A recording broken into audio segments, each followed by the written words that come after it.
Media Fact Checker. US directs embassies to counter foreign disinformation using X and military psychological ops. All source articles are linked in the description below. Here's what every outlet agrees on.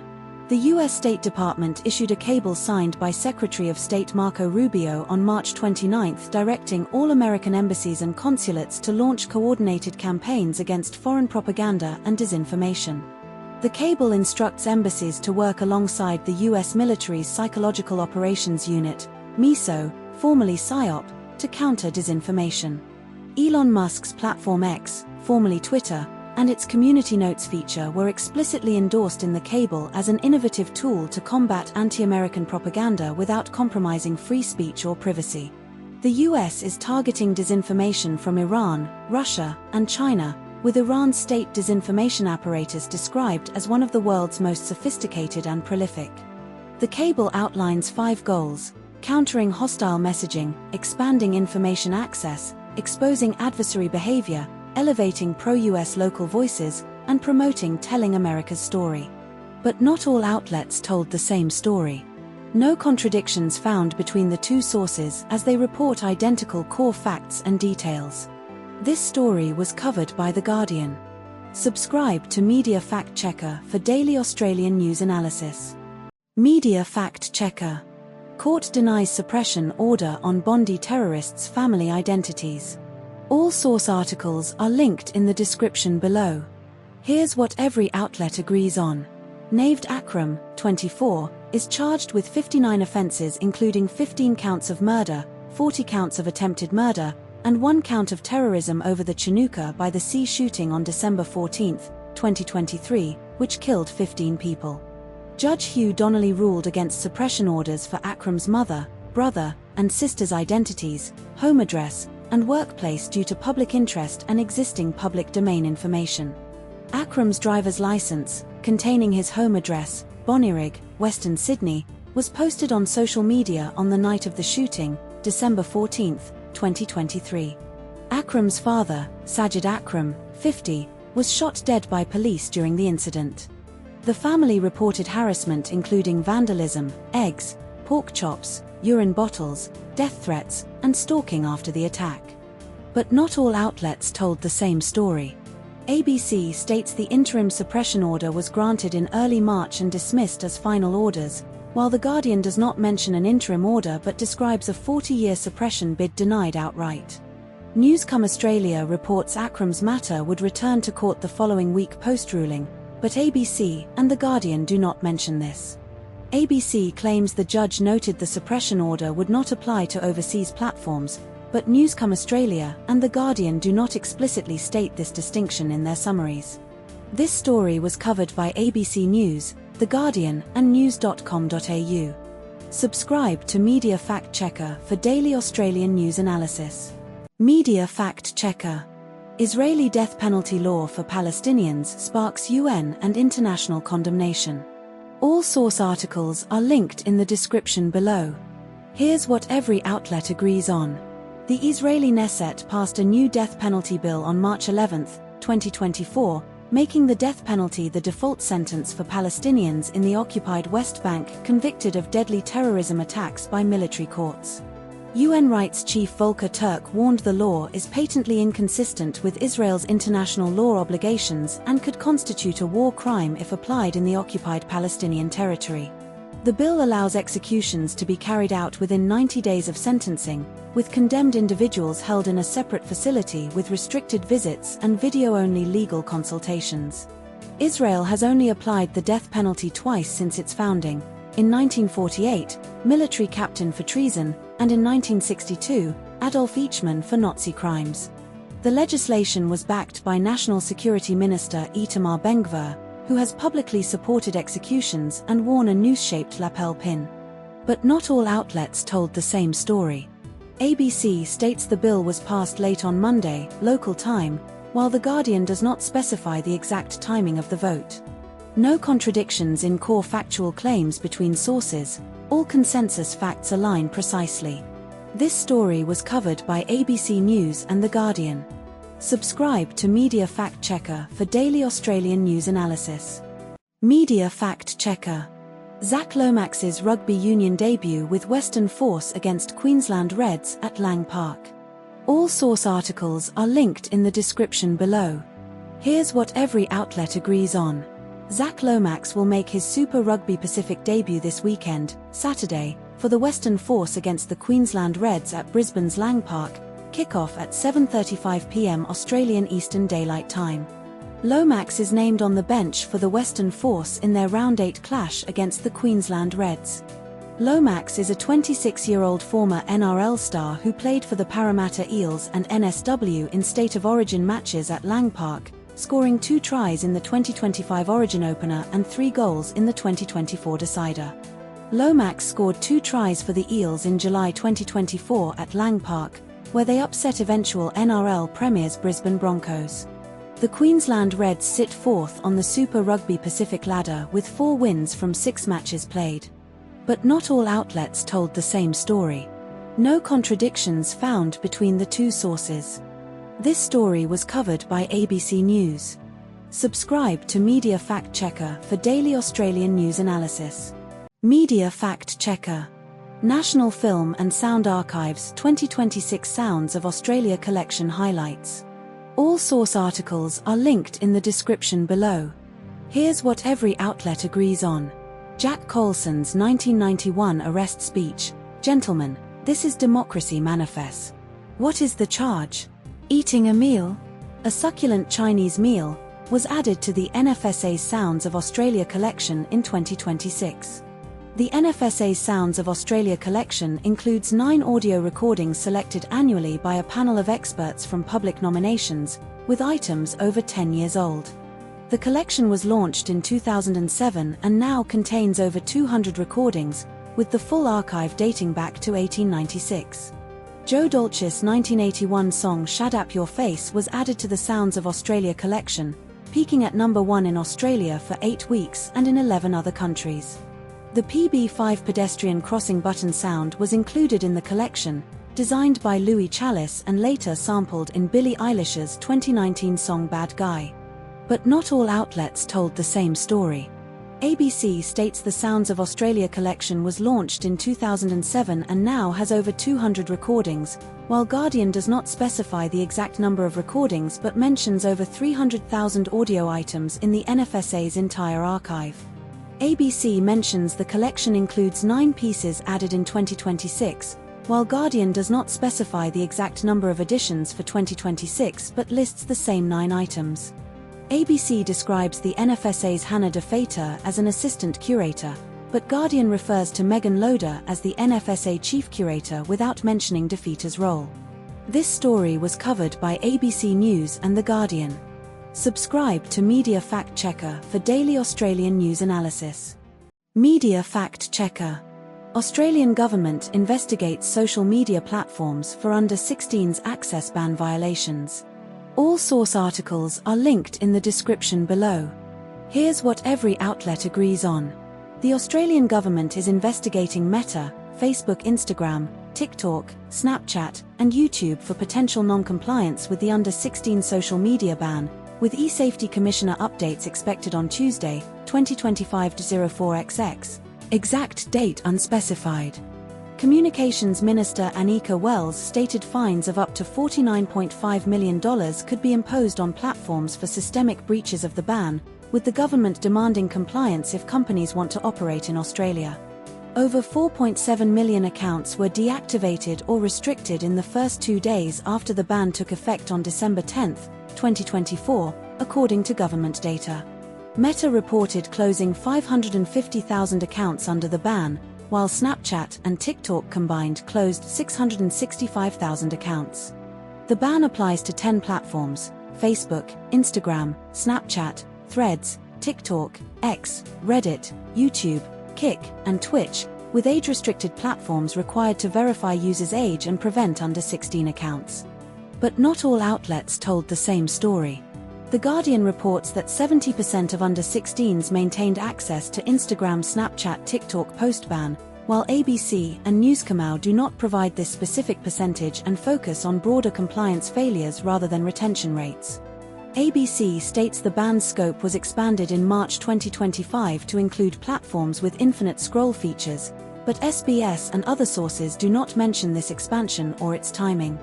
The Guardian's parent survey shows 69.3% of TikTok users still had accounts post-ban, while Newscomau does not reference TikTok's specific retention rate and only aggregates Snapchat TikTok closures. This story was covered by ABC News, The Guardian, news.com.au, and SBS News. Subscribe to Media Fact Checker for daily Australian news analysis. Media Fact Checker. Melbourne Storm forward Tui Kamikamica hospitalized after suspected stroke. All source articles are linked in the description below. Here's what every outlet agrees on. Tui Kamikamica is a 31-year-old Melbourne Storm forward and Fiji international captain. Kamikamica suffered a suspected stroke on Monday morning after a medical episode. He was hospitalized at Royal Melbourne Hospital and received treatment from hospital specialists alongside Storm medical staff. Kamikamica played 25 minutes for the Storm in their 28-24 loss to the North Queensland Cowboys on Saturday. The Storm faced the Sydney Roosters, Panthers, in Round 5 on Friday night, ABC, Friday, Newscomau, Friday. But not all outlets told the same story. Article 1, ABC, mentions Kamikamica was a part of the Storm's grand final side last year, but Article 3, ABC, does not repeat this detail. Newscomau states Kamikamica came off the bench in the loss to North Queensland, while ABC does not specify his role in that match.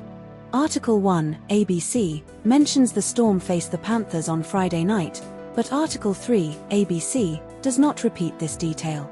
This story was covered by ABC News and news.com.au. Subscribe to Media Fact Checker for daily Australian news analysis. Media Fact Checker. South Australian police raid reveals large-scale Lego theft operation. All source articles are linked in the description below. Here's what every outlet agrees on. Police seized $320,000 worth of allegedly stolen Lego in Adelaide, South Australia. The haul filled 15 pallets and required 2 mounted police horse floats for transport. A 34-year-old woman and a 42-year-old man were arrested and charged with theft at a Dudley Park home. Both suspects were granted bail and are due to appear in Port Adelaide Magistrates Court on May 12. The Lego sets included popular franchises like Sonic the Hedgehog, Star Wars, Marvel, and Pokemon. But not all outlets told the same story. No contradictions found between the two sources. This story was covered by ABC News and news.com.au. Subscribe to Media Fact Checker for daily Australian news analysis. Media Fact Checker. Romanian trio charged for wallet-dropping scam targeting elderly Queensland shoppers. All source articles are linked in the description below. Here's what every outlet agrees on. 3 Romanian nationals, 2 men aged 49 and 42, 1 woman aged 29, were arrested in 8 Mile Plains on the 28th of March, 2024 for allegedly fleecing elderly victims, aged 70 to 94, at Queensland shopping centres using a wallet-dropping scam. Victims were targeted at ATMs or grocery payments in Kenmore, Chermside, Strathpine, North Lakes, Buddina, Caloundra, and Laidley suburbs. Police seized approximately $20,000 from a unit complex in 8 Mile Plains during the arrests. The 49-year-old man and 29-year-old woman were charged with multiple counts of fraud, theft, and entering with intent. Both were refused bail and appeared in Brisbane Magistrates Court on the 28th of March. The 42-year-old man was charged with 1 count of stealing and bailed to appear in Southport Magistrates Court on the 8th of April. But not all outlets told the same story. Newscomau states the 42-year-old man was bailed to face Southport Court in early April, while ABC specifies the exact date as the 8th of April. Newscomau mentions more arrests are expected as investigations continue without specifying timing, while ABC explicitly states further arrests are expected but does not provide additional details. Newscomau does not mention the exact adjournment date, the 15th of April, for the 49-year-old and 29-year-old, only that their matters were adjourned. This story was covered by ABC News and news.com.au. Subscribe to Media Fact Checker for daily Australian news analysis. Media Fact Checker. Northern Territory records 3 deaths in custody within a week, including 2 recent incidents under investigation. All source articles are linked in the description below. Here's what every outlet agrees on.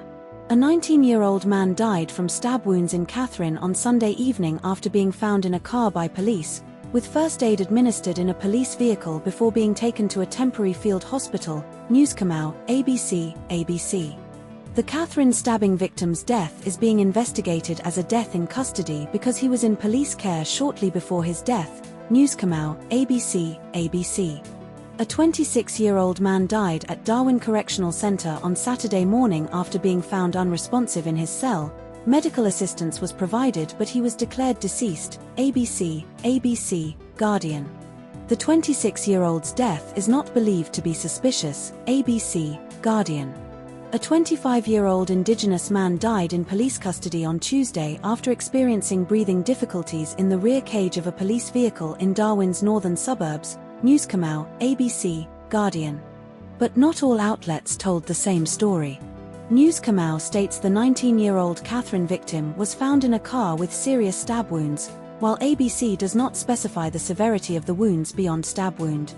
Newscomau mentions the 19-year-old Katherine victim was found in a car with stab wounds on Sunday evening, but ABC states the incident occurred at 6:45 p.m. last night, no specific day mentioned.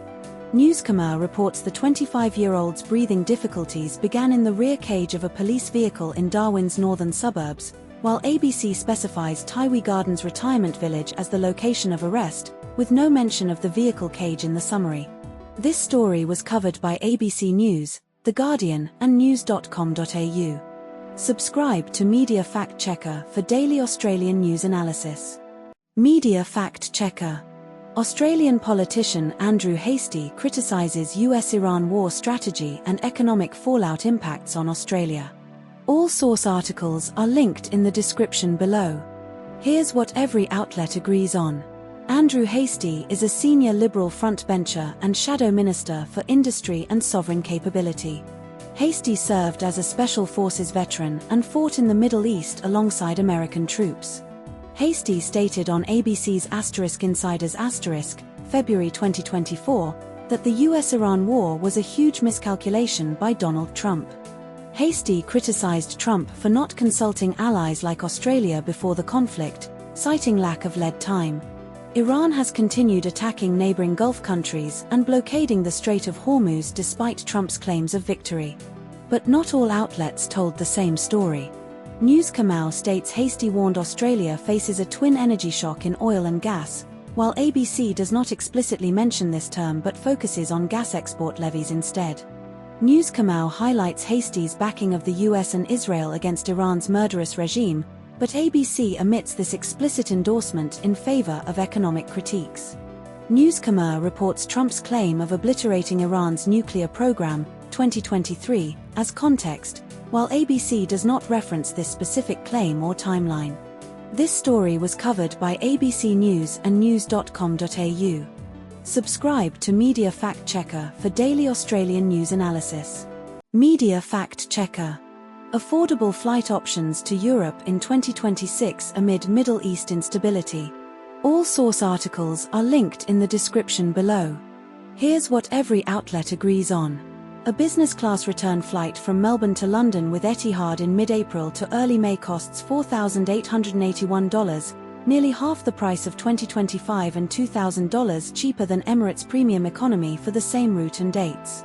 Economy class fares to Europe via Asia-based carriers, e.g., Air China, Malaysia Airlines, Qantas, Turkish Airlines, are comparable to 2025 prices, with examples like Melbourne-London, Air China, starting at $1,295 for mid-April return, Sydney-Paris, Malaysia Airlines, at $2,167 for early June return, and Melbourne-Rome, Turkish Airlines, at $2,330 for early September return. Standard return business class fares on Qantas, Singapore Airlines, Japan Airlines, ANA, or Turkish Airlines start at $12,000 for any departure in the next 6 months. China-based carriers and Vietnam Airlines offer sub-$10,000 return business class fares to Europe. Flights via the US, e.g., American Airlines, United, are safer but more expensive, with economy return fares from Melbourne, Sydney to London via the US starting at $2,600 in May and $4,000 in July, and business class fares starting at $12,664, American Airlines, July, and $13,551, United, September. But not all outlets told the same story. No contradictions found between the two sources. This story was covered by Sydney Morning Herald and The Age. Subscribe to Media Fact Checker for daily Australian news analysis. Media Fact Checker. Australian government threatens gas export controls to prevent winter supply shortages. All source articles are linked in the description below. Here's what every outlet agrees on. Resources Minister Madeleine King issued a notice of intent under the Australian Domestic Gas Security Mechanism, ADGSM, on date not specified, to gas producers, warning of potential export controls if domestic supply is insufficient for winter 2024. The ACCC forecast a potential gas shortfall of up to 12 petajoules for July or September 2024, enough to power 76,000 homes during that period. Gas producers have 30 days to respond to the government's notice, with a decision on export controls expected by mid-May 2024.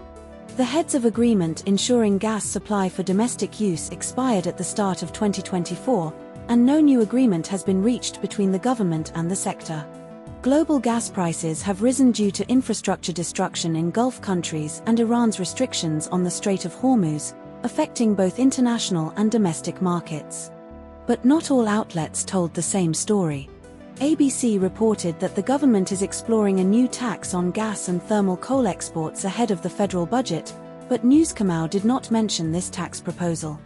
ABC emphasized that the notice of intent puts particular pressure on Santos due to its reliance on uncontracted domestic gas, while Newscomau did not specify this pressure on Santos. ABC stated that the ACCC's Gina Cascotlib warned higher international prices may incentivize higher exports from Australia, but Newscomau did not attribute this warning to her.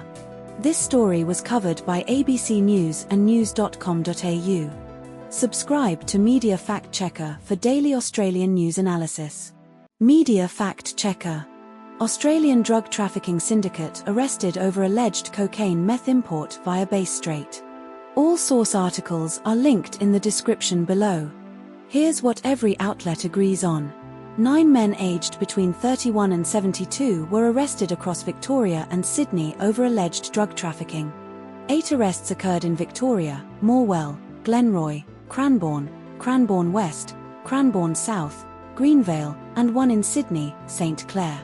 The investigation, Operation Bruce Cremorne, involved Australian Federal Police, Victoria Police, and Australian Border Force over 10 months.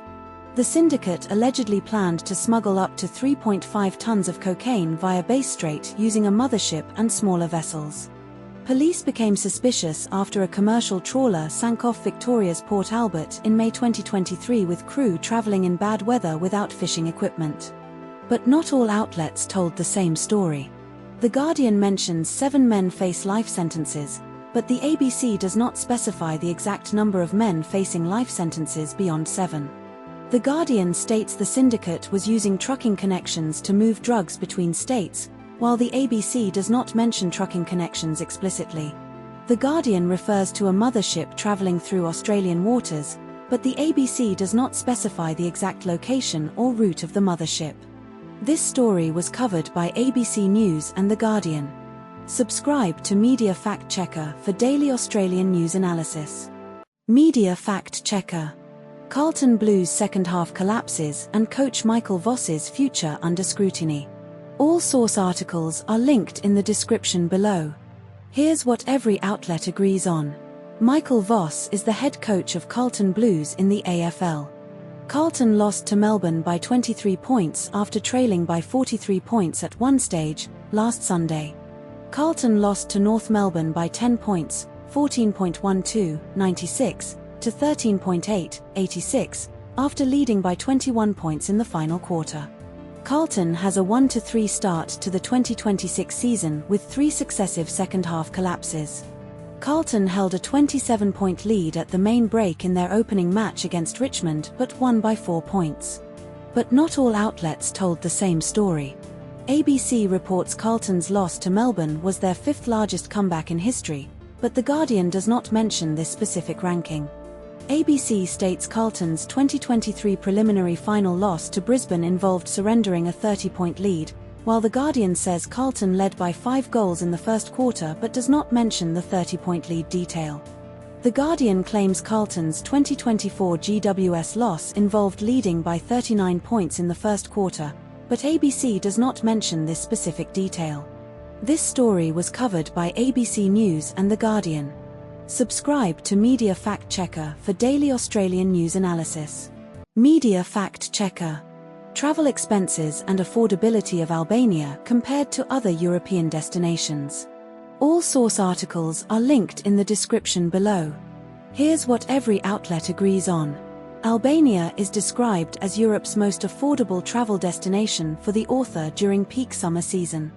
The author spent a week in Albania in late northern summer with exchange rates of $1 equals 55 cents and 54 Albanian lek, later updated to $1 equals 60 cents and 57 lek.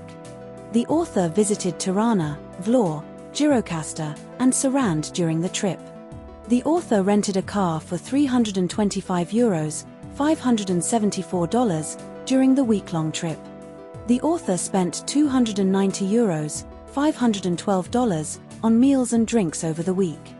But not all outlets told the same story. No contradictions found between the two articles as they are nearly identical in content. This story was covered by Sydney Morning Herald and The Age. Subscribe to Media Fact Checker for daily Australian news analysis. Media Fact Checker.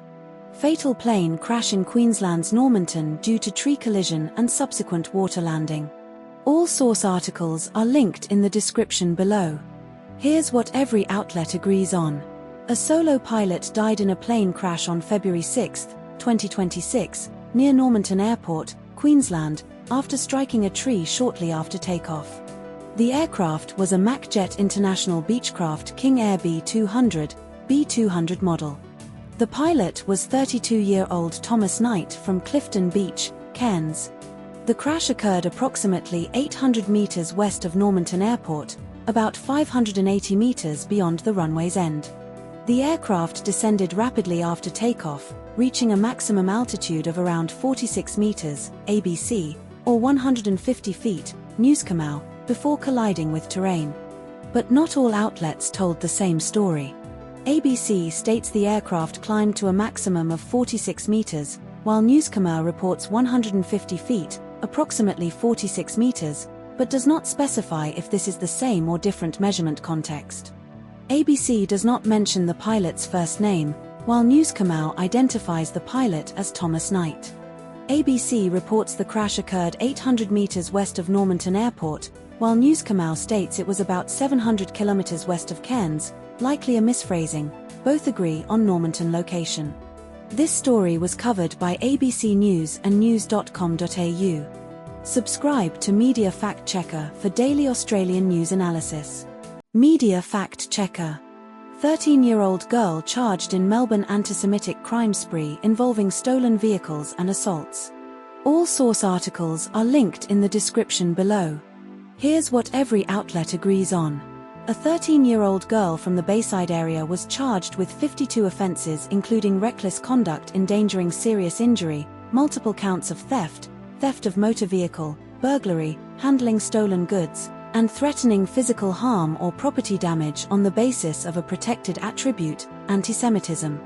The girl allegedly drove a stolen black Hyundai sedan in Hampton, Riponlia, and Caulfield over multiple days last week, shouting anti-Semitic remarks and throwing eggs at pedestrians on the 25th of March. On the 28th of March, the Hyundai allegedly swerved towards Jewish families crossing Hotham Street and Glen Era Road in Riponlia, narrowly missing them. The stolen Hyundai was taken from a gym in Caulfield. A 45-year-old cyclist in Brighton was injured in a hit-and-run involving a stolen silver SUV on the 25th of March, where the vehicle allegedly attempted to hit the cyclist with a passenger door before crashing into the rear of the bike. But not all outlets told the same story. The Guardian and The Age both report the 13-year-old from Bayside was the driver of the SUV in the Brighton hit-and-run, but ABC does not specify which of the three girls was driving the SUV. The Guardian and The Age mention the cyclist was injured on Monday night, the 25th of March, while ABC does not specify the exact date of the hit-and-run incident. The Guardian and The Age both report the stolen Hyundai was a black Hyundai sedan, but ABC does not specify the color of the Hyundai. This story was covered by ABC News, The Guardian, and The Age. Subscribe to Media Fact Checker for daily Australian news analysis. Media Fact Checker. Western Australia invokes emergency fuel supply powers amid regional shortages. All source articles are linked in the description below. Here's what every outlet agrees on. WA Premier Roger Cook activated emergency powers under the Fuel, Energy and Power Resources Act 1972 to force fuel suppliers to disclose supply chain details. 6 major fuel companies were initially contacted by the WA government for stock, shipment, and delivery data, but only 3 complied voluntarily. The emergency powers allow WA to compel transparency on fuel volumes, distribution points, and frequency of distribution to regional areas. WA Energy Minister Amberjade Sanderson stated penalties for non-compliance could reach $100,000 per day for corporations and $10,000 per day for individuals. The move follows disruptions caused by the Middle East conflict, with shortages particularly affecting agricultural and mining regions in WA. But not all outlets told the same story. News Kamau states the emergency powers are not what people experienced under COVID, while ABC clarifies the 1972 Act is distinct from the COVID-19 Emergency Management Act but does not contradict its specificity.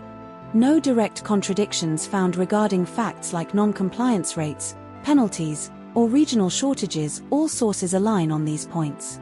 This story was covered by ABC News, news.com.au, and SBS News. Subscribe to Media Fact Checker for daily Australian news analysis. Media Fact Checker. 3 men charged in Sydney gym shooting incident involving masked gunmen and cloned plates. All source articles are linked in the description below. Here's what every outlet agrees on. 3 men aged 40, 32, and 38 were charged over a shooting outside a gym in Gregory Hills, Sydney, on December 5, 2025.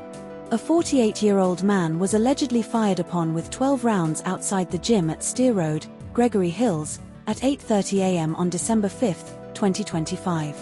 The alleged shooters escaped in a red Range Rover SUV with cloned number plates, which was later found in bushland near Macquarie Grove Road, Cobbitty. Police recovered clothing, masks, cloned number plates, and 2 pistols from the scene in Cobbitty. The 40-year-old and 32-year-old men were arrested on Monday, May 2025, at Parramatta and Burwood respectively, charged with shoot at with intent to murder and acquiring a pistol under a firearms prohibition order. But not all outlets told the same story. ABC names the alleged target as Stephen Halliby, but News Kamau does not mention his name. ABC specifies the 40-year-old was arrested at 6:10 a.m. during a search warrant execution, while News Kamau only states he was arrested at 6 a.m. without specifying the time of the search warrant. ABC mentions the 38-year-old was charged with participate in a criminal group and contribute criminal activity, but News Kamau does not specify these exact charges beyond the general intent to murder charge. This story was covered by ABC News and news.com.au. Subscribe to Media Fact Checker for daily Australian news analysis. Media Fact Checker. Australia's fuel supply crisis and government response to Middle East conflict. All source articles are linked in the description below. Here's what every outlet agrees on. Australia currently holds 30 days worth of diesel, 39 days of petrol, and 30 days of jet fuel in reserve, ABC Article 1, ABC Article 2. All fuel shipments to Australia are secured through May 2024, ABC Article 1, ABC Article 2. Preliminary government modelling from mid-March assumed rationing would begin if fuel stockpiles dropped to 10 days, ABC Article 1, ABC Article 2. Voluntary fuel consumption measures would be introduced if stockpiles fell to 15 days, ABC Article 1, ABC Article 2. The federal government cut the fuel excise by 26.3 cents per litre starting April 1st, saving motorists $19 per 65-litre tank, ABC Article 1, ABC Article 2. But not all outlets told the same story. Article 1 states that preliminary government analysis assumed rationing would kick in when stockpiles dropped to 10 days, while Article 2 states the same but does not explicitly repeat the 10-day threshold in the same phrasing, no contradiction, but emphasis differs. No contradictions found between the two sources on core factual claims. This story was covered by ABC News. Subscribe to Media Fact Checker for daily Australian news analysis. Media Fact Checker. US government shutdown over DHS funding dispute with focus on ICE and TSA pay delays. All source articles are linked in the description below. Here's what every outlet agrees on. The US Department of Homeland Security, DHS, has been without full funding since mid-February 2024 due to a partisan standoff. Democrats refused to fund DHS unless Republicans agreed to new guardrails on ICE agents, including bans on wearing masks and requiring judicial warrants for residential arrests.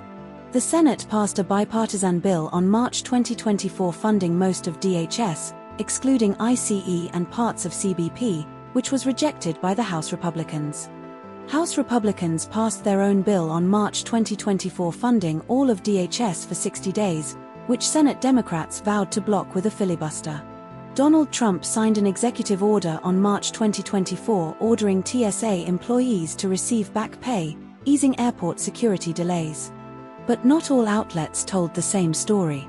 Article 1 states House Republicans initially passed their own 60-day DHS bill but later agreed to drop it, while Article 3 claims they passed a stopgap 8-week funding bill late on Friday without taking up the Senate's measure.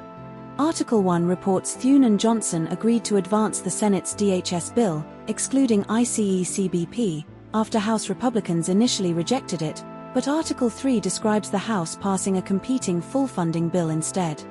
Article 1 mentions Trump endorsing the plan to use reconciliation for ICE-CBP funding by June 1, 2024, while Article 3 does not mention this timeline or reconciliation process.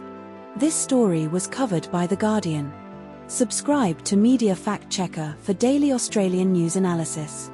Media Fact Checker. North Korea's cyber espionage and fraud operation targeting Australian firms via fake IT jobs. All source articles are linked in the description below. Here's what every outlet agrees on. North Korea's regime is using thousands of undercover operatives posing as remote IT workers to infiltrate Western companies, with a focus on Australia. The UN estimates North Korea's annual revenue from this operation is $800 million. ASIO, Australian Security Intelligence Organisation, has identified North Korean operatives targeting Australian firms to funnel salaries back to Pyongyang. Major Australian banks, including NAB, have been infiltrated by North Korean agents, with at least one agent discovered and subsequently sacked. The FBI identified a North Korean laptop farm operation in the US involving Christina Chapman, who was jailed for 8.5 years after funneling $17 million to North Korea. But not all outlets told the same story. No contradictions found between the two sources. This story was covered by Sydney Morning Herald and The Age. Subscribe to Media Fact Checker for daily Australian news analysis. Media Fact Checker. Australian tourism sector impacted by fuel shortages and price surges ahead of Easter 2025. All source articles are linked in the description below. Here's what every outlet agrees on. Rising fuel prices driven by the Middle East conflict are causing cancellations in Australia's domestic tourism sector ahead of Easter 2025. Tourism Research Australia reported overnight visitor spending fell $2.3 billion nationally in the year to December 2025, with Victoria, $1.2 billion, NSW, $410 million, and Queensland, $379 million, hardest hit. The federal government confirmed hundreds of service stations across Australia had been impacted by fuel shortages as of early 2025. Fuel prices in Queensland reached $4.25 per litre on K'gari, Fraser Island, among the highest in the country. Jetstar announced it would cut about 12% of Trans-Tasman flights from May 2025 due to cost pressures, including Auckland-Sydney and Auckland-Brisbane routes. But not all outlets told the same story. Article 1 states fuel shortages are widespread with hundreds of service stations impacted, but RACQ's Dr. Ian Jeffries, cited in Article 2, claims fuel stockouts are highly unlikely and supply contracts are being honoured. Article 1 reports airlines like Jetstar are cutting flights due to cost pressures, while Article 2 does not mention domestic airline cuts beyond Vietnam Airlines cancellations. Article 1 highlights Qantas increasing capacity on international routes, but Article 2 does not reference Qantas' expanded services. This story was covered by ABC News. Subscribe to Media Fact Checker for daily Australian news analysis. Media Fact Checker. US allowing Russian oil tanker to deliver crude to Cuba amid US blockade. All source articles are linked in the description below. Here's what every outlet agrees on. The Russian oil tanker Anatoly Kolodkin is carrying approximately 650,000 to 730,000 barrels of oil, 650,000 per Guardian, 730,000 per ABC, and is en route to Cuba's Matanzas port. The vessel is sanctioned by the US, EU, and UK due to Russia's involvement in the Ukraine war. Cuba has faced a US oil blockade, leading to severe shortages of gasoline and electricity, with blackouts and rationing reported since at least 3 months, Guardian, or years, ABC. The oil shipment could supply Cuba's daily diesel demand for 9 or 10 days, ABC, producing about 180,000 barrels of diesel, ABC. US President Donald Trump stated he has no problem with the Russian tanker delivering oil to Cuba, emphasizing humanitarian concerns over geopolitical implications. But not all outlets told the same story. ABC states the tanker carries 730,000 barrels of oil, while The Guardian reports 650,000 barrels. ABC claims the oil shipment could supply Cuba's diesel demand for 9 or 10 days, 180,000 barrels, but The Guardian does not specify the diesel conversion or duration. ABC highlights Trump's aggressive rhetoric about taking Cuba and regime change, while The Guardian omits these specific comments. This story was covered by ABC News and The Guardian. Subscribe to Media Fact Checker for daily Australian news analysis. Media Fact Checker. Philippines energy crisis triggered by Iran war and global oil price surge. All source articles are linked in the description below. Here's what every outlet agrees on. The Philippines declared a national energy emergency on March 27, 2024, becoming the first country to do so after the Iran war began. Almost all of the Philippines' oil is imported from the Persian Gulf, making it highly vulnerable to global oil price fluctuations. Diesel prices in the Philippines rose from 55 Philippine pesos, $1.30, per litre before the war to over 130 pesos, $3.12, per litre in April 2024. Transport workers, including jeepney and tricycle drivers, face severe financial strain due to soaring fuel costs, with some earning less than half their previous income. The government secured alternative oil supplies of over 1 million barrels for April 2024 to bolster domestic stockpiles. But not all outlets told the same story. ABC reported diesel prices rising to 130 pesos, $3.12, per litre, while Guardian did not specify the exact current price but focused on the 60% surge.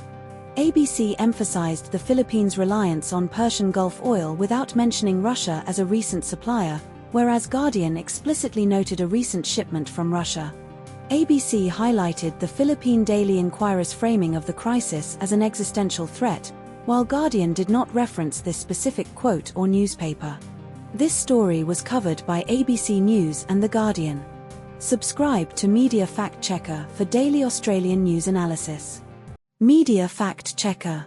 German TV star Collien Fernandes AI porn allegations against ex-husband Christian Ulmen spark national debate on digital violence laws. All source articles are linked in the description below. Here's what every outlet agrees on.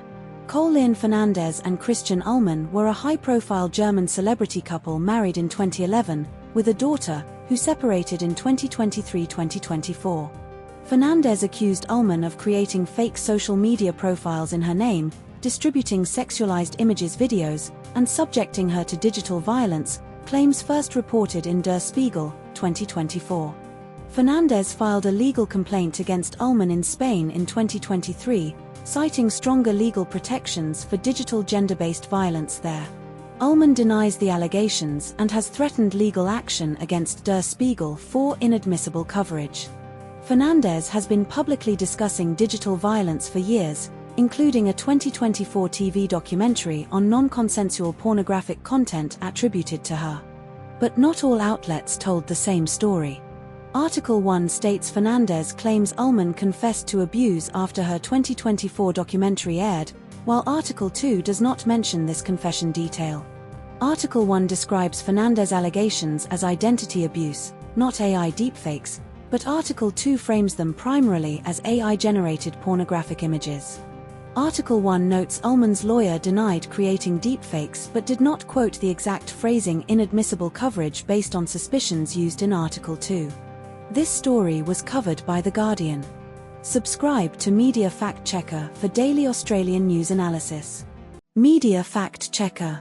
Western Australia faces severe mouse plague threatening agriculture and homes. All source articles are linked in the description below.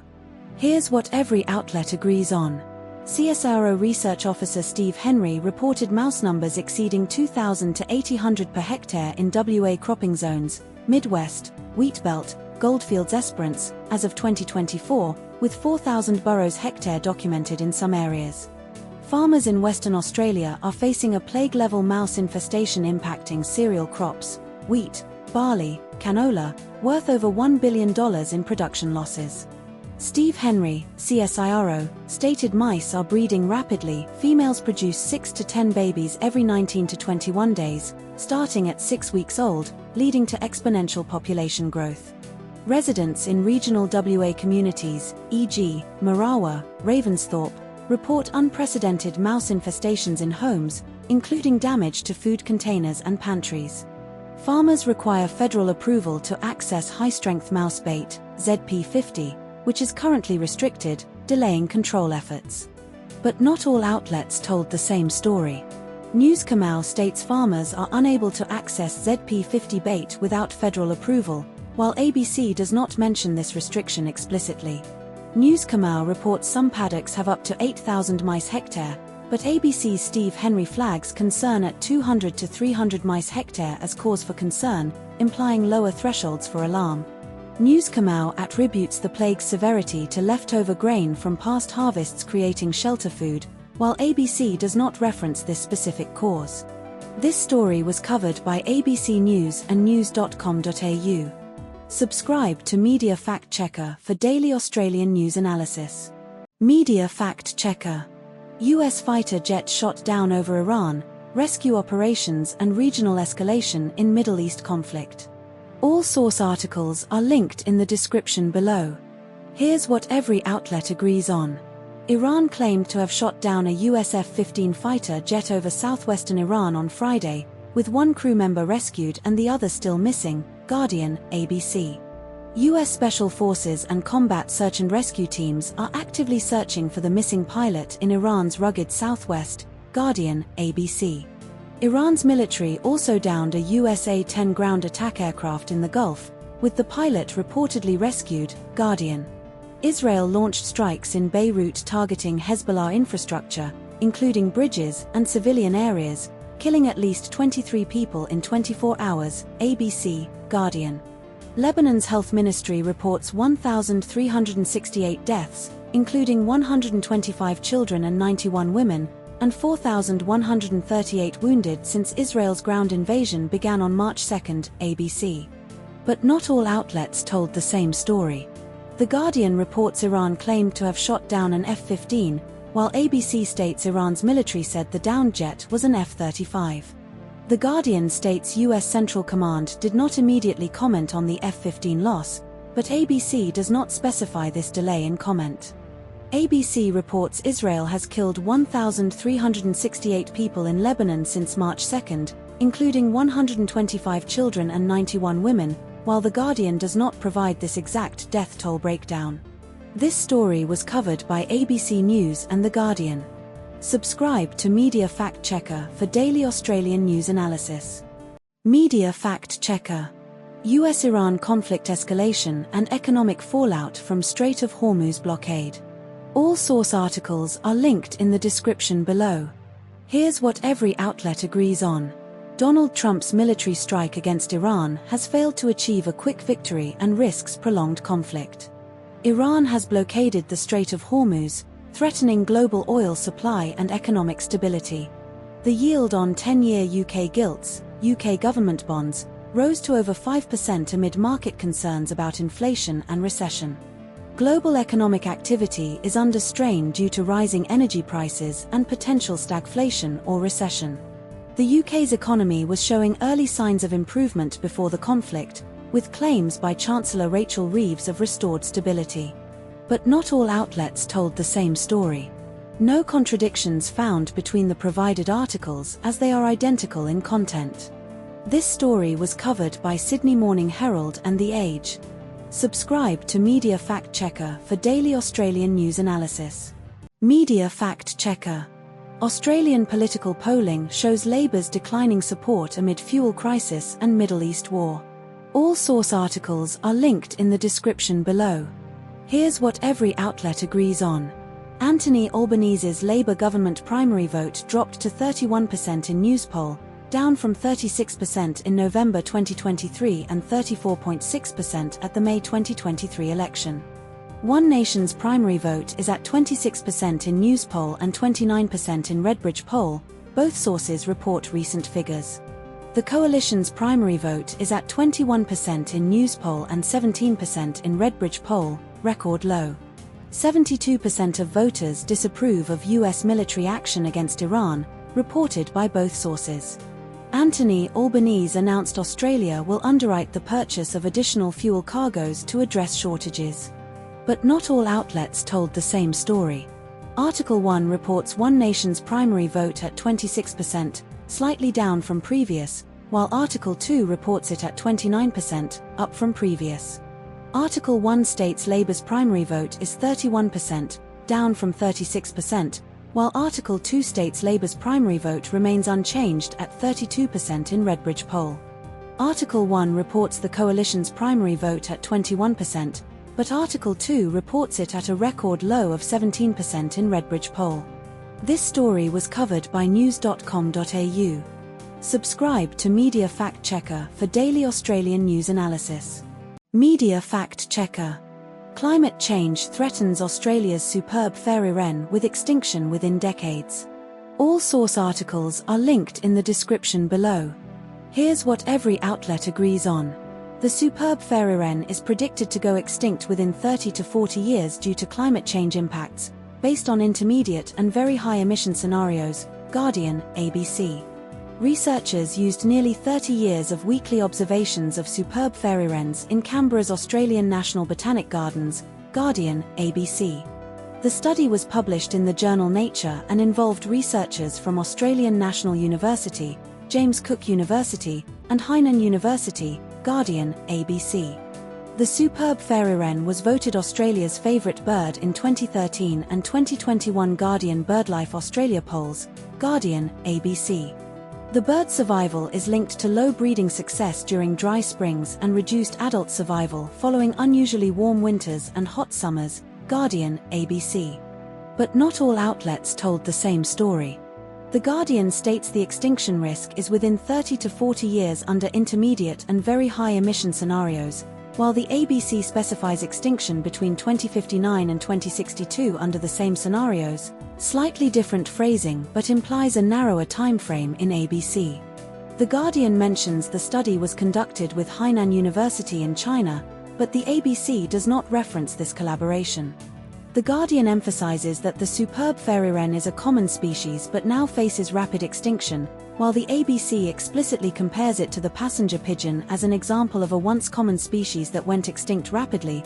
Both sources agree, but ABC adds historical context. This story was covered by ABC News and The Guardian. Subscribe to Media Fact Checker for daily Australian news analysis. Media Fact Checker. US imposes 100% tariff on imported pharmaceuticals, impacting Australian drug exports. All source articles are linked in the description below. Here's what every outlet agrees on. Donald Trump imposed a 100% tariff on patented pharmaceuticals imported into the US via executive order on date not specified, but all articles align on timing. Australia exported approximately $1.32 billion to $1.91 billion worth of pharmaceuticals to the US in 2025, UN Comtrade data, cited by News Corp Australia and ABC. CSL, Melbourne-based, accounts for the bulk of Australia's pharmaceutical exports to the US, with a significant portion of its US sales derived from plasma therapies. CSL has manufacturing facilities in the US, Illinois and North Carolina, and announced a $1.5 billion expansion in Illinois, March 2025, to increase plasma therapy production. The tariff applies to patented drugs but not generic medicines, with exemptions for plasma-derived therapies meeting urgent US health needs or sourced from countries with trade deals. But not all outlets told the same story. The Guardian reports Australia exports $2 billion in drugs to the US annually, while News Corp Australia, ABC, and The Age cite $1.32 billion to $1.91 billion for 2025.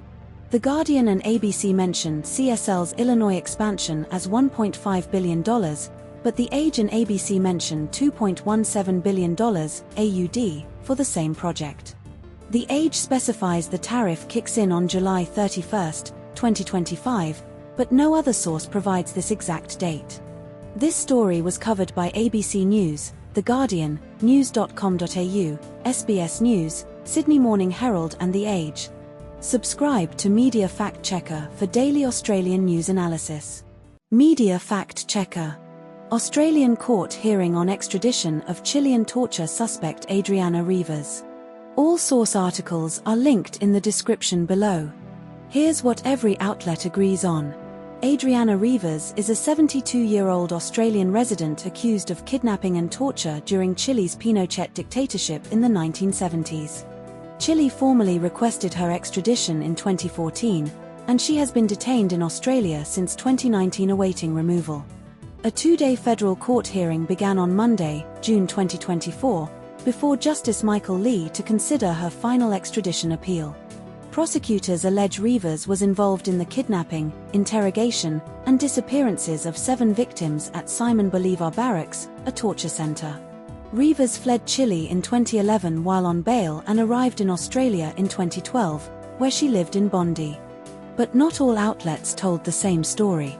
ABC reports previously unreported emails suggest an Australian consular official may have aided Rivas's escape, but DFAT denies any record of such assistance. ABC cites Rivas's 2012 emails to the Housing Minister describing consular help, while SBS does not mention this evidence in its coverage. This story was covered by ABC News and SBS News. Subscribe to Media Fact Checker for daily Australian news analysis. Media Fact Checker. Tottenham Hotspur fires interim manager Igor Tudor amid relegation crisis. All source articles are linked in the description below. Here's what every outlet agrees on. Tottenham Hotspur parted ways with interim manager Igor Tudor after 7 league matches and 44 days in charge. Tudor was hired on February 14, 2024, with a contract until the end of the season. Tottenham lost 3-0 to Nottingham Forest on March 22, 2024, marking Tudor's final match in charge. Tottenham sits 1 point above relegation with 7 games remaining in the Premier League season. Tottenham's 50-year streak in the top flight is at risk of ending. But not all outlets told the same story. ABC mentions Tudor's first match was a 4-1 loss to Arsenal, while The Guardian does not specify the score of the first match but lists Arsenal as one of the early losses. ABC lists Harry Redknapp as expressing interest in the role before Tudor's departure, but The Guardian does not mention Redknapp's interest. ABC states Tudor's final match was a 3-0 home loss to Nottingham Forest ahead of the international break, while The Guardian does not specify the timing relative to the break. This story was covered by ABC News and The Guardian. Subscribe to Media Fact Checker for daily Australian news analysis. Media Fact Checker. Australian aid worker Zomi Frankcom's death in Israeli drone strike and ongoing investigation demands. All source articles are linked in the description below. Here's what every outlet agrees on. Zomi Frankcom, 43, and 6 World Central Kitchen colleagues were killed in an Israeli drone strike on their humanitarian convoy in Gaza on April 1, 2024. Israel's IDF dismissed 2 officers and reprimanded 3 others following an internal investigation into the strike. Former Australian Defence Force Chief Mark Binskin's 2024 report found a significant breakdown in situational awareness and serious failures in IDF procedures, concluding the strike was not knowingly or deliberately directed against the convoy. Binskin's report noted IDF controls failed, leading to errors in decision-making and misidentification, likely compounded by confirmation bias. Israel's ambassador to Australia, Hillel Newman, denied the investigation was shelved and claimed it remains ongoing, though no final conclusions have been reached. But not all outlets told the same story. The Guardian and ABC report Mal Frankcom stating the investigation remains open and stalled, while Israel's ambassador Newman insists it has not been shelved and is still under review. The Guardian and ABC highlight that Binskin's report explicitly excluded access to drone audio, but Newman claims Binskin had unprecedented access to the investigation. The Guardian quotes Newman dismissing journalist death figures as exaggerated disinformation, while the CPJ, cited in multiple sources, reports at least 86 journalists killed by Israeli forces in Gaza by 2025. This story was covered by ABC News, The Guardian, and news.com.au. Subscribe to Media Fact Checker for daily Australian news analysis. Media Fact Checker. NASA's Artemis II mission, first crewed lunar flyby in over 50 years. All source articles are linked in the description below. Here's what every outlet agrees on. The Artemis II mission launched on November 16, 2024, or April 2024 per context, but all articles reference the same event, carrying 4 astronauts: Reed Wiseman, Commander, Victor Glover, Pilot, Christina Koch, Mission Specialist, and Jeremy Hansen, Mission Specialist. The crew includes the first woman, Christina Koch, first person of color, Victor Glover, and first non-US citizen, Jeremy Hansen, to travel beyond low Earth orbit on a lunar mission. The mission is a 10-day flyby around the Moon without landing, using a translunar injection burn to enter lunar orbit and slingshot back to Earth. The Space Launch System, SLS, rocket and Orion spacecraft launched from Kennedy Space Center Launch Pad 39B in Florida. The crew will travel farther from Earth than any previous human mission, potentially reaching up to 426,500 kilometers, 265,000 miles, breaking the Apollo 13 record of 400,171 kilometers, 248,655 miles from 1970. But not all outlets told the same story. Article 1, ABC, states the Moon is around 400,000 kilometers from Earth, while Article 6, Guardian, clarifies the average distance is 384,400 kilometers, with Artemis II potentially reaching up to 426,500 kilometers. Article 5, ABC, mentions the launch window was in the first 6 days of April, but Article 7, ABC, and Article 9, ABC, confirm the launch occurred on November 16, 2024, likely a typo in Article 5 for context. Article 3, Guardian, states the translunar injection burn lasts 6 minutes, while Article 9, ABC, confirms it lasted less than 6 minutes, a minor discrepancy in phrasing. This story was covered by ABC News and The Guardian. Subscribe to Media Fact Checker for daily Australian news analysis. Media Fact Checker. Tiger Woods Florida DUI arrest and rollover crash after taking prescription opioids. All source articles are linked in the description below. Here's what every outlet agrees on. Tiger Woods was arrested on the 27th of March, 2025 in Martin County, Florida, for DUI after a rollover crash near Jupiter Island. Woods told police he was looking at his phone and changing the radio station before the crash, which involved his Land Rover clipping a truck and flipping onto its side. Deputy Tatiana Leviner handcuffed Woods and stated, "I do believe your normal faculties are impaired, and you're under an unknown substance, so at this time you're under arrest for DUI." Woods admitted to taking a few medications earlier in the day, including hydrocodone, Norco, pills found in his pocket during the arrest. Woods refused a urine test but submitted to a breath test that showed no alcohol in his system. But not all outlets told the same story. The Guardian reports the crash occurred on the 27th of March, 2025, while ABC does not specify the exact date but implies it was last week, likely the same date. The Guardian states Woods was arrested at 3:12 p.m., while ABC does not mention a specific arrest time. The Guardian reports Woods was taken to a hospital for medical clearance before jail, while ABC does not mention this step. This story was covered by ABC News and The Guardian. Subscribe to Media Fact Checker for daily Australian news analysis. Media Fact Checker.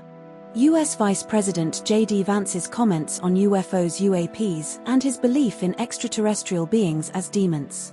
All source articles are linked in the description below. Here's what every outlet agrees on. JD Vance appeared on the conservative podcast The Benny Show, released on Saturday, June 2024, discussing his obsession with UFOs and unidentified anomalous phenomena, UAPs.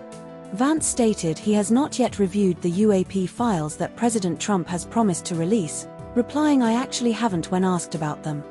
Vance claimed he does not believe in aliens but instead considers them demons, referencing a Christian understanding of supernatural beings. The U.S. Cybersecurity and Infrastructure Security Agency, CISA, registered the domains alien.gov and aliens.gov in May 2024, adding them to the official government website registry. Donald Trump announced on Truth Social that he instructed agencies to begin releasing government files related to alien and extraterrestrial life. But not all outlets told the same story. Article 1 states Vance's podcast was released on Saturday, while Article 2 does not specify the exact date but implies it was recent. Article 1 frames Vance's comments as serious and tied to broader political and religious discourse, while Article 2 presents them as satirical and rooted in personal discontent. Article 1 mentions Vance's notable silence about Donald Trump's war in the Middle East, but Article 2 does not reference this context. This story was covered by The Guardian. Subscribe to Media Fact Checker for daily Australian news analysis. Media Fact Checker. Federal judge dismisses most of Blake Lively's sexual harassment claims against Justin Baldoni in It Ends With Us case. All source articles are linked in the description below. Here's what every outlet agrees on. Federal Judge Louis Lyman dismissed 10 of Blake Lively's 13 claims against Justin Baldoni in a ruling on the 18th of April, 2024. The surviving claims are breach of contract, retaliation, and aiding and abetting in retaliation, with a trial scheduled for the 18th of May, 2024. Judge Lyman ruled Lively was an independent contractor, not an employee, and thus could not bring sexual harassment claims under Title VII of the Civil Rights Act of 1964. Lively alleged Baldoni kissed her forehead, rubbed his face against her neck, and made comments like "it smells good" during filming of It Ends With Us. Judge Lyman noted Baldoni was acting in the scene and that the conduct was part of a slow dancing scene between characters, not directed at Lively personally. But not all outlets told the same story. The Guardian reports Lively's text to Swift called Baldoni the doofus director of my movie, but ABC does not mention this specific quote. The Guardian states Lively's claims included Baldoni kissed, nuzzled, and touched her without consent, while ABC focuses more on Baldoni's alleged comments and actions during filming.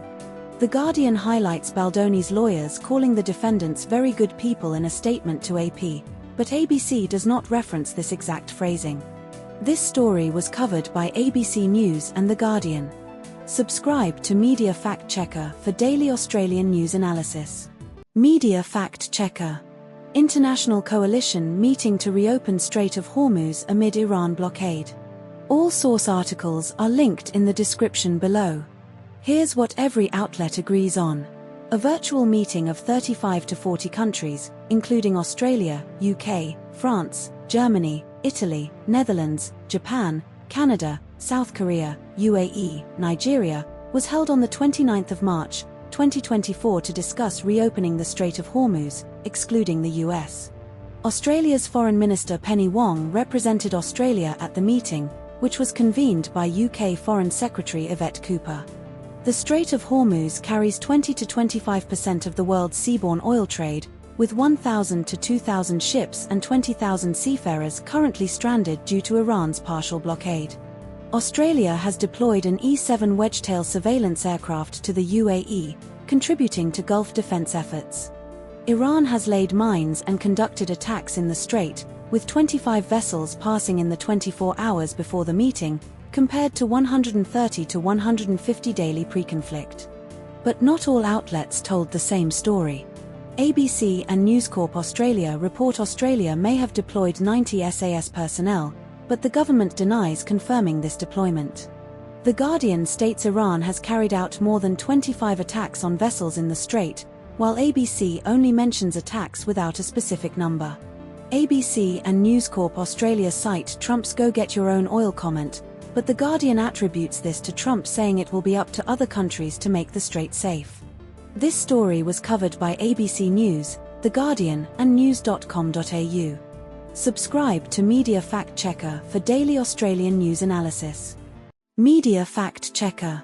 Trump appoints JD Vance as fraud czar targeting Democratic states with fraud crackdowns. All source articles are linked in the description below. Here's what every outlet agrees on. Donald Trump appointed JD Vance as his fraud czar to lead a crackdown on alleged fraud in Democratic states, announced on the 4th of April, 2024.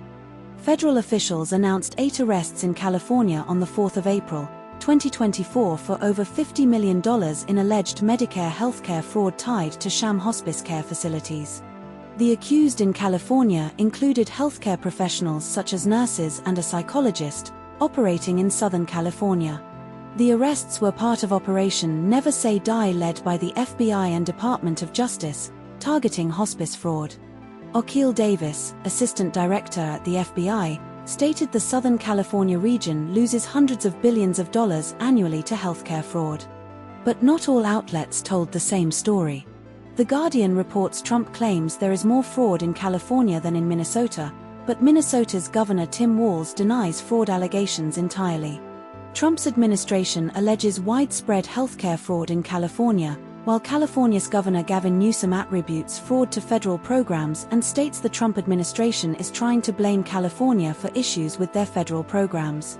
Tim Walz states Trump's DOJ is gutting the U.S. Attorney's Office and crippling their ability to prosecute fraud, contradicting the reported federal arrests in California. This story was covered by The Guardian. Subscribe to Media Fact Checker for daily Australian news analysis. Media Fact Checker. NRL legend Nathan Merritt's cancer diagnosis and South Sydney's Legacy Bell appearance. All source articles are linked in the description below. Here's what every outlet agrees on. Nathan Merritt has been diagnosed with stage 4 cancer of the liver and esophagus and has been given about 12 months to live. Merritt will ring the Legacy Bell for South Sydney against the Bulldogs on Good Friday at Accor Stadium. Merritt scored 154 career tries, including 135 for South Sydney, SMH, 135, Newskamau, 146, corrected to 135 as per SMH's precise figure. Merritt underwent 2 rounds of chemotherapy and will start a third at the end of next month.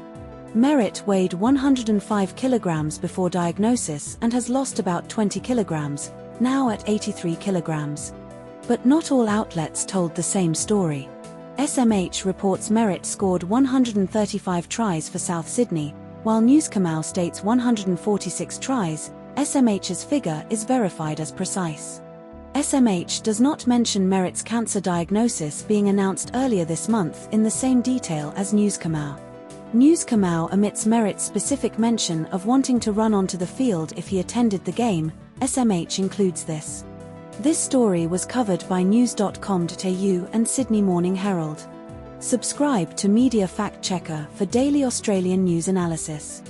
Media Fact Checker. WNBA expansion draft selects 3 Australian players for new teams Portland Fire and Toronto Tempo. All source articles are linked in the description below. Here's what every outlet agrees on. Nyadu Puok was selected by the Portland Fire in the WNBA expansion draft as the 16th overall pick. Chloe Bibby was selected by the Portland Fire as the 11th overall pick in the expansion draft. Christy Wallace was selected by the Toronto Tempo as the 21st overall pick, ABC, or 23rd overall pick, Guardian. The WNBA expansion draft occurred ahead of the 2025 season opener on May 8. The WNBA draft to complete rosters will be held on April 13, 2025. But not all outlets told the same story.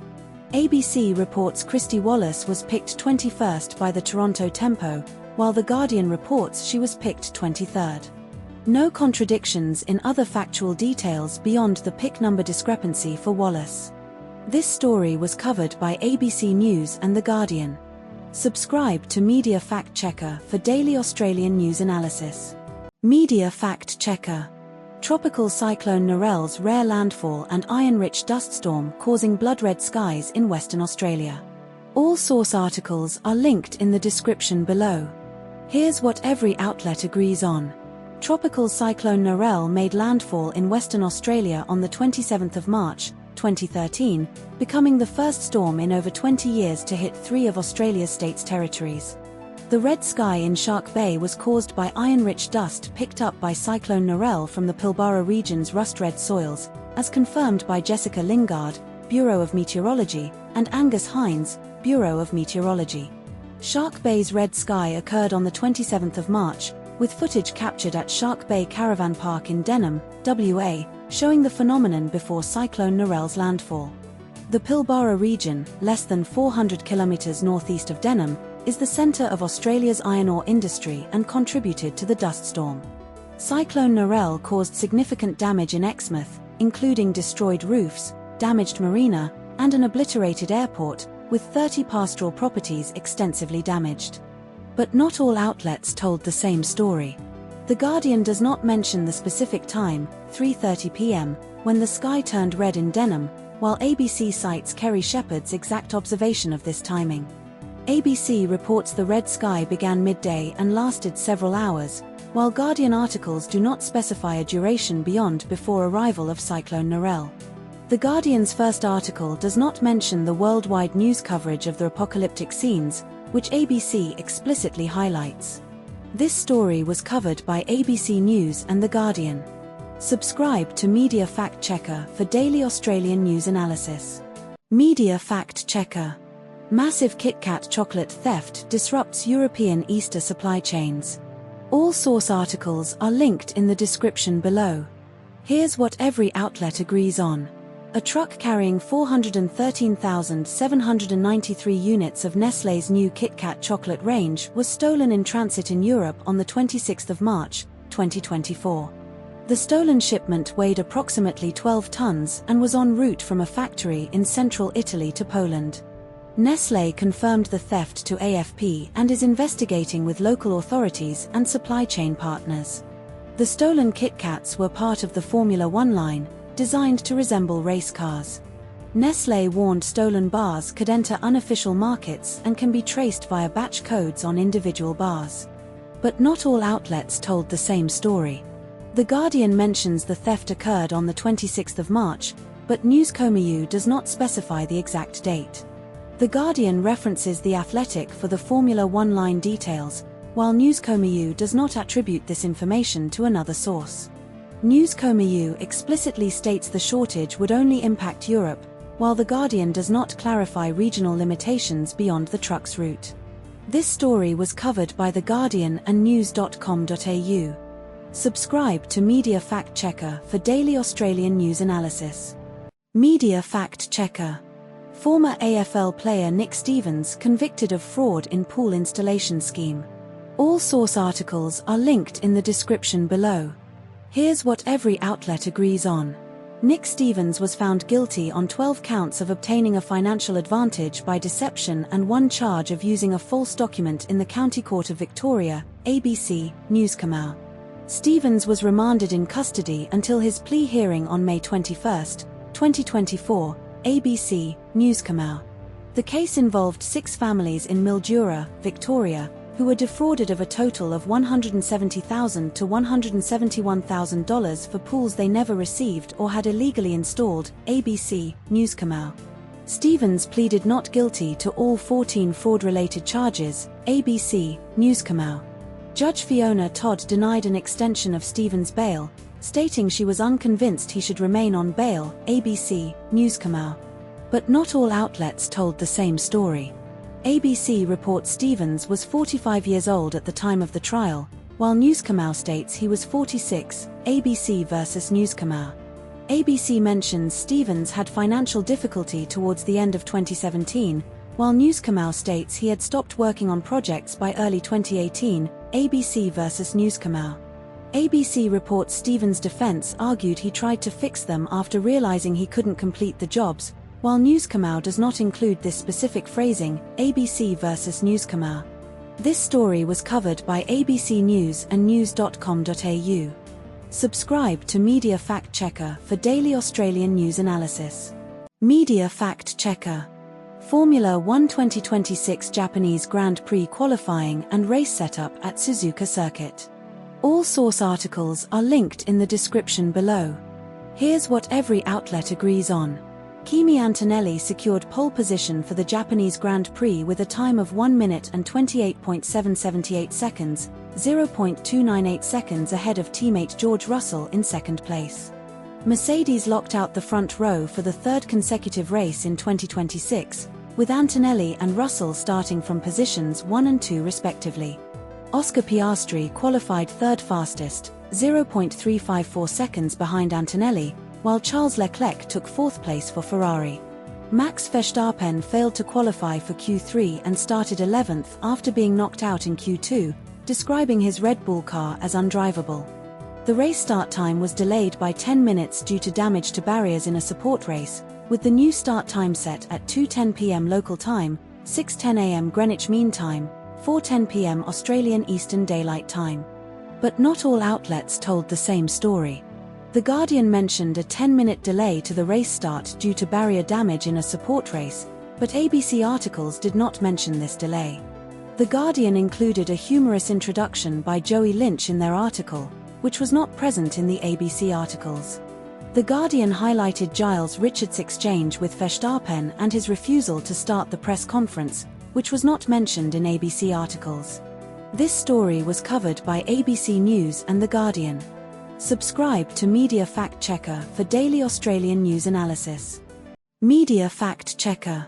Man accused of bombing Invasion Day rally may plead insanity defense. All source articles are linked in the description below. Here's what every outlet agrees on. Liam Alexander Hall, 32, is accused of allegedly throwing a homemade explosive, glass container with liquid, screws, ball bearings, into a crowd at an Invasion Day rally in Perth CBD on January 26, 2026. Hall is charged with engaging in a terrorist act, intent to harm, and possessing explosives under suspicious circumstances. Hall is being held at Perth's Frankland Centre, psychiatric facility, awaiting a psychiatric assessment for a Section 27, insanity, defence. His lawyer Simon Freitag requested an 8-week adjournment to complete a psychiatric report supporting a Section 27 defense. The device did not detonate, causing no injuries but prompting evacuations of 500 people at the rally. But not all outlets told the same story. News Kamau and ABC attribute the racist nationalist motive allegation to WA Police Commissioner Christy Barrett, but ABC states it was WA Police Commissioner Cole Blanche. News Kamau and ABC report Hall's next hearing is on May 26, but Guardian states the case was adjourned until May, no specific date given. Guardian specifies the device was a fragment bomb designed to explode on impact, while News Kamau and ABC describe it as a glass container filled with liquid, screws and ball bearings without mentioning explosion design. This story was covered by ABC News, The Guardian, and news.com.au. Subscribe to Media Fact Checker for daily Australian news analysis. Media Fact Checker. Australia's under-16 social media ban effectiveness and challenges after implementation. All source articles are linked in the description below. Here's what every outlet agrees on. Australia's under-16 social media ban took effect in February 2024, targeting platforms like Instagram, TikTok, and Snapchat.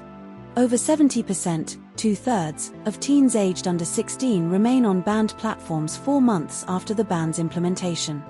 The E-Safety Commissioner's report found 66% of parents whose children stayed on social media said platforms did not ask for age verification.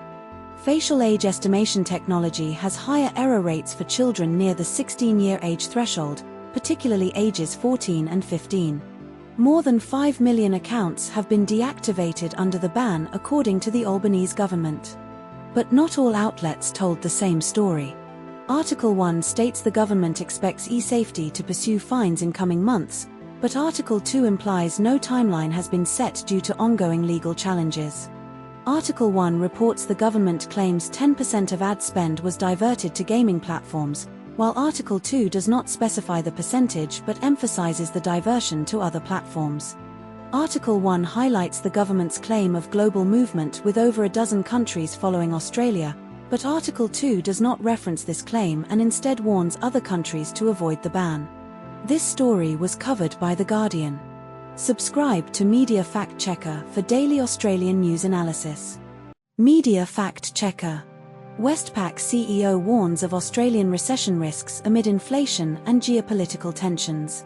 All source articles are linked in the description below. Here's what every outlet agrees on. Anthony Miller, CEO of Westpac, warned in interviews with ABC's That's Business podcast that there is a chance of a recession for Australia due to inflationary pressures and geopolitical tensions. ABC, Newscomau. Australia's inflation rose 3.7% in February 2026, down 0.1% from January, but remains above the Reserve Bank of Australia's, RBA, target band of 2 to 3%, ABC. The RBA has raised interest rates twice in 2026, ABC, Newscomau, with the latest hike from 3.85% to 4.10% in March 2026, Newscomau. Westpac's chief economist Lucy Ellis forecasted 3 more RBA rate hikes by August 2026, ABC. The Australian Competition and Consumer Commission, ACCC, reported Australians lost $2.18 billion to scams in 2025, with investment scams costing $837.7 million, ABC. But not all outlets told the same story.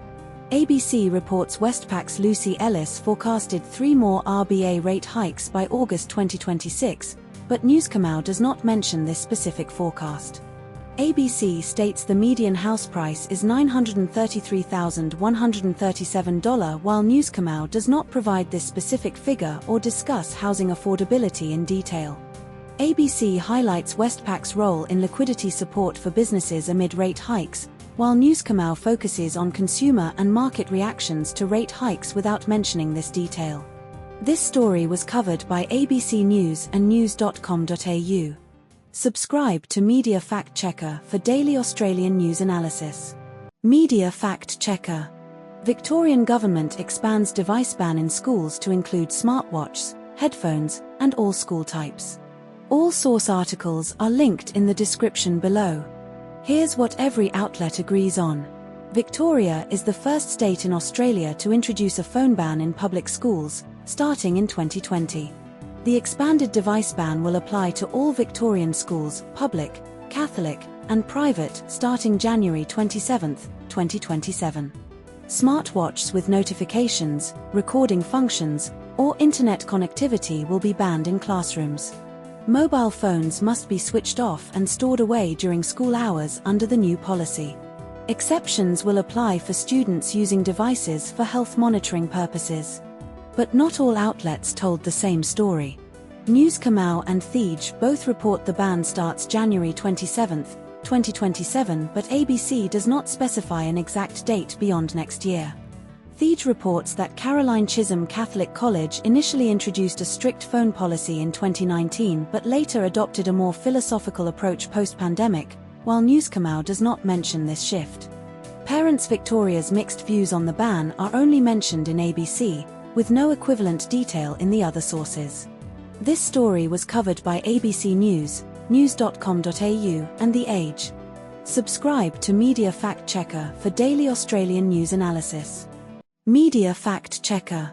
Jackie Henderson sues ARN Media for $82 million wrongful termination after radio show collapse. All source articles are linked in the description below. Here's what every outlet agrees on. Jackie Henderson filed a legal action against ARN Media in federal court claiming at least $82,250,000 in compensation for wrongful termination of her 10-year contract for the Kyle and Jackie O show on Kiss 1065 Sydney. ARN Media confirmed Henderson's termination followed her sending a complaint letter to CBC, Commonwealth Broadcasting Corporation Party Limited, alleging psychosocial health and safety issues and bullying by Kyle Sandilands on and prior to February 20, 2026. ARN Media disputes Henderson's claims and will defend the proceedings, stating the termination was linked to her exercise of workplace rights under Section 340 of the Fair Work Act 2009, CTH. ARN Media's announcement on March 3, 2026, included misleading and deceptive statements under the Australian consumer law, according to Henderson's lawsuit. The Kyle and Jackie O show ended abruptly in February 2026 after an on-air row between Henderson and Kyle Sandilands, with Sandilands later also suing ARN Media for wrongful termination of his $100 million contract. But not all outlets told the same story. No contradictions found between the two sources for verifiable factual claims. This story was covered by ABC News and The Guardian. Subscribe to Media Fact Checker for daily Australian news analysis. Media Fact Checker. Melbourne couple charged with slavery and abuse of Indonesian woman. All source articles are linked in the description below. Here's what every outlet agrees on. Chi Kit Chong and Angie Ye Ling Lau, Malaysian nationals, are facing slavery charges in Victoria's County Court for allegedly enslaving an Indonesian woman in their Point Cook home between January and October 2022. The alleged victim, a 61-year-old Indonesian woman, was initially invited to stay for a month in early 2022 to assist with the couple's second child but was forced into servitude for nearly a year. Prosecutor Sean Ginsberg SC alleged the woman was beaten, deprived of food and sleep, and forced to sleep on stairs or in the garage as punishment for perceived failures.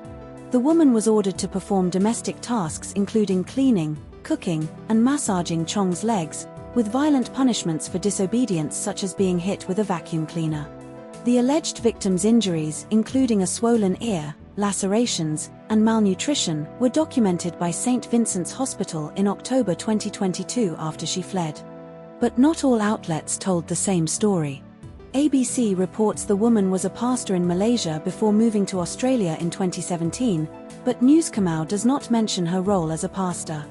ABC states the woman was left homeless in Malaysia for 4 years after the couple returned without her in 2017, while Newscomau only mentions intermittent contact over 4 years without specifying homelessness.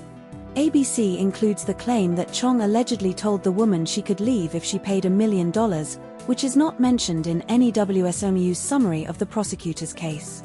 This story was covered by ABC News and news.com.au.